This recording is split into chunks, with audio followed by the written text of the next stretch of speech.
During the political impasse for much of December and January, work at these extensive rice fields in Patcharr were brought to a grounded halt. Despite the uncertainties, the volunteers were eager to race against time to test the rice to minimize collateral damage after the dust generated weeks back started to settle down.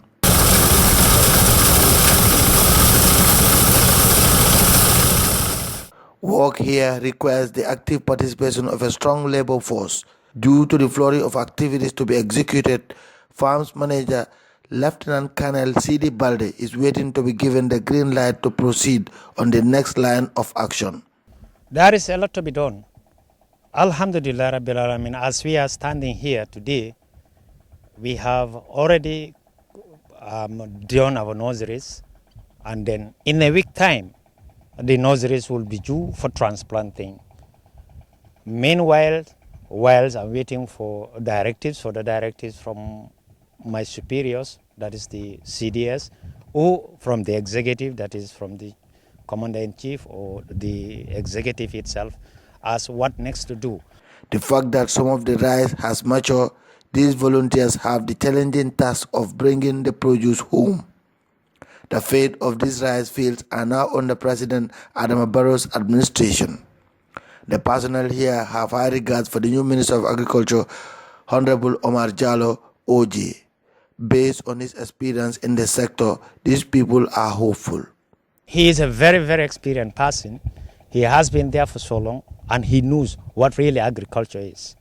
And then he has been there in that field for so many years. He exactly knew what really agriculture means and what cultivation means. What I only appeal is for him to continue supporting the people, to make sure that we grow what we eat and we eat what we grow. I was very happy when I heard of that OJ was appointed as Minister of Agriculture, because he has been within the system for a long time. He knows the problems of agriculture since the time of Patcharr, time of small scale, and the other projects.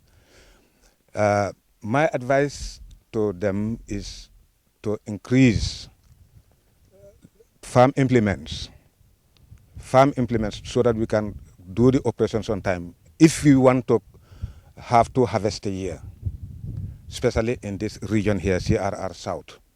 These rice fields have numerous indigenous plants which, when fully exploited, can bring returns. The sugarcane plantation, for example, is a classic case to illustrate a point. Given the necessary boost, the sugarcane plantation can indeed make a marked difference for the rest of the country. Well, it first began in the 1980s, the Patcharr Rice Project. Then the objective was to make best use of the opportunities that are available here.